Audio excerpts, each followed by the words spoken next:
В этом году в некоторых образовательных и спортивных учреждениях Печоры прошли ремонты кровли, помещений и частичное благоустройство территорий. К примеру, реконструкция крыши Дворца спорта стала возможна благодаря гранту, который администрация Печоры получила от правительства Коми. Ранее на эти средства отремонтировали кровли еще нескольких учреждений досуга. Домов культуры в Озерном, Даниловке, Соколово и Кожеве. Павел Королев. Подробнее.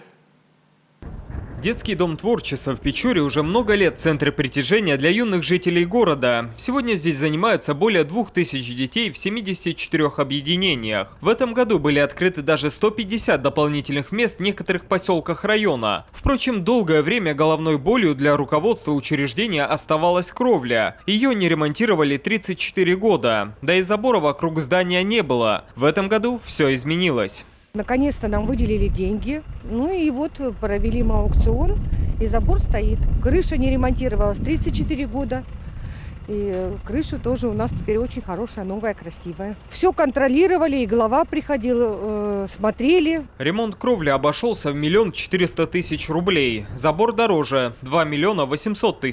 Ставить его начали еще в мае, закончили в августе, прямо к новому учебному году. А вот крышу сдали только недавно, в начале ноября. Теперь в мечтах директора, впрочем, весьма осуществимых, ремонт фасада. К нему тоже не прикасались более 30 лет, а ведь учреждение стоит на центральной площади, где проходят все городские торжества, а потому хочется, чтобы здание выглядело красиво. К слову, смета уже подбита, стоимость работ почти 11 миллионов рублей.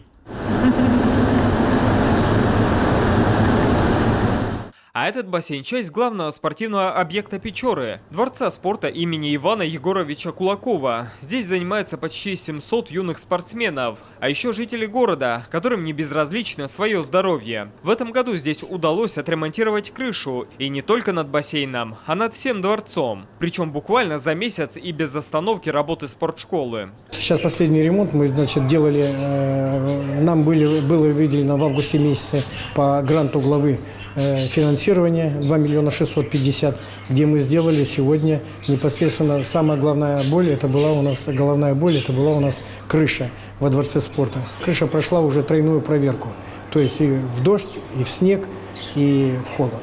Заниматься плаванием в бассейне с удовольствием приходят и любители, и профессионалы. Один из главных плюсов – вода, которая проходит через серьезную систему очистки. За сутки здесь отфильтровывается до 800 кубометров. У нас накопительный бак, вот сзади фильтров находится. Вся вода с бассейна поступает в этот накопительный бак, проходит очистку вот через 2 фильтра. У нас чистая вода, мы 2 раза в месяц сдаем анализы в СЭС. 3 раза вводим воду в водоканал на анализы. Что касается земных видов спорта, то и здесь сделано немало. Где могли, сделали косметический ремонт своими силами. К примеру, в зале борьбы. А с помощью федеральных средств приобрели новый инвентарь для всех видов спорта, которые культивируются в спортшколе. Мы стали школой Олимпийского резерва. Благодаря этому мы получили федеральный грант на 5 миллионов, где мы закупили сегодня качественный спортивный инвентарь для наших детей. Также в этом году мы получили еще 600 000 добавочно на спортивный инвентарь, доукомплектовали. Этот спортивный инвентарь роздан нашим тренерам, нашим детям. Это лыжи, это сегодня палки, ботинки, спортивный лыжный инвентарь, баскетбол, волейбол, татами купили для каратистов, ну и купили манекены для вольников. По словам директора, работы еще много. Облагородить нужно и фасад, и фойе, и спортивный зал, где так необходим паркетный пол. Это даст возможность спортшколе проводить соревнования высокого уровня, а еще взрастить будущих чемпионов. Павел Королев, Северин Арпа, Роман Боровиков, телеканал Юрган, Печора.